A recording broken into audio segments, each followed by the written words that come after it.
ये तस्वीरें आप देख रहे हैं, यहाँ पर मृतकों को श्रद्धांजलि देने का जो कार्यक्रम रखा गया है उसी में इस वक्त गृह मंत्री अमित शाह मौजूद। श्रद्धांजलि देते हुए यहाँ पर मृतकों को 26 जिंदगियां चली गई। ये शव आप देख रहे हैं, 26 शव हैं यहाँ पर जो रखे गए हैं, और सिर्फ इनको 26 शव के तौर पर आप मत देखिए, बल्कि ये 26 परिवार हैं जो पूरी तरीके से उजड़ गए हैं। ये वो अपने हैं जो अब कभी अपनों से मिल नहीं पाएंगे। और इनकी गलती क्या? इनकी गलती सिर्फ ये कि ये हिंदुस्तानी हैं, इस वजह से इनकी जान ले ली गई। चुन चुन कर निशाने पर लिया गया इन हिंदुस्तानियों को, धर्म पूछकर इन्हें मौत के घाट उतारा गया। फिलहाल गृह मंत्री अमित शाह श्रीनगर में श्रद्धांजलि देते हुए इन मृतकों को, आपको बता दें मरने वालों में 2 विदेशी नागरिक भी बताए जा रहे हैं। फिलहाल गृह मंत्री श्रीनगर में ही हैं।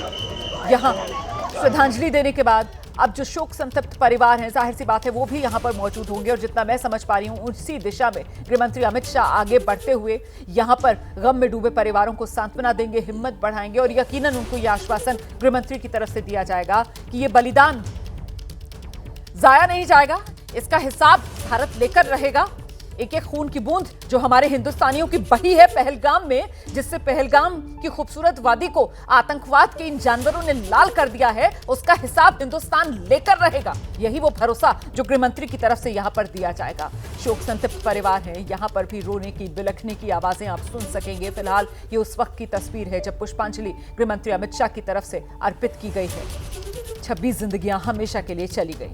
ये वो लोग हैं जो कुछ खूबसूरत यादें अपनी जिंदगी में बनाने के लिए, कुछ हसीन पल अपनी जिंदगी के गुजारने के लिए कश्मीर पहुंचे थे, जिसे जमीन की जन्नत के तौर पर दुनिया भर में जाना जाता है। और वो भारत का मिनी स्विट्जरलैंड, वहां गए थे ये लोग अपने अपनों के साथ, अपने परिवारों के साथ खूबसूरत यादें बनाने गए थे। लेकिन ऐसी बदनुमा दागे लेकर इनके परिवार के लोग वापस लौटेंगे जो जिंदगी भर जो बच गए उन्हें सालती रही, और जो चले गए उनकी तो जिंदगी ही खत्म। देखिए अब शोक संतप्त परिवारों की ओर गृह मंत्री अमित शाह आगे बढ़ते हुए, वो तस्वीर भी हम आपको दिखा रहे हैं। और कुछ ही देर बाद गृह मंत्री अमित शाह जो हैं वो पहलगाम जाएंगे, जहां पर इस वारदात को अंजाम दिया गया है। वहां जाकर मौका वारदात का मुआयना खुद अमित शाह की तरफ से लिया जाएगा। वाकई में ये तस्वीरें जो हैं वो हृदय विदारक तस्वीरें हैं, ये तकलीफ देने वाली तस्वीरें हैं। हर हिंदुस्तानी को ये तस्वीरें इस वक्त बेहद तकलीफ दे रही हैं। मेघा, बहुत मुश्किल घड़ी उन सब के लिए जिन्होंने अपनों को खोया है। मुश्किल घड़ी हर भारतीय के लिए जो ये इस वक्त तस्वीरों को देख रहा है।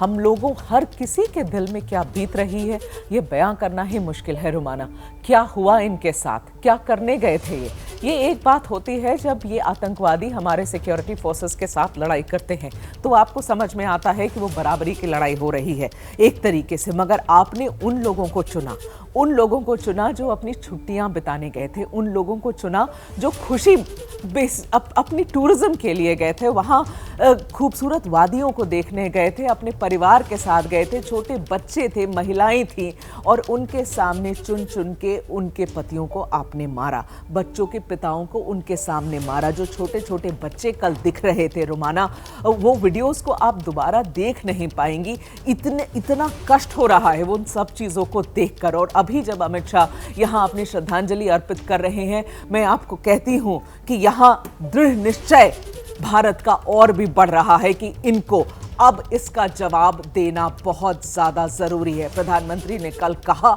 अपने स्टेटमेंट में कहा, और जैसा किसी रक्षा विशेषज्ञ ने थोड़ी देर पहले बोला कि हाँ शायद अभी तुरंत कुछ नहीं होगा, लेकिन आपको जरूर बताती हूँ रुमाना, कुछ तो होगा, अभी हो, कल हो, परसों हो, 10 दिन के बाद हो, लेकिन इसका जवाब जरूर दिया जाएगा, क्योंकि ये जो दिख रहा है सामने इसको अनपार्डनेबल कहते हैं रुमाना। और बिल्कुल ये माफी के लायक नहीं है।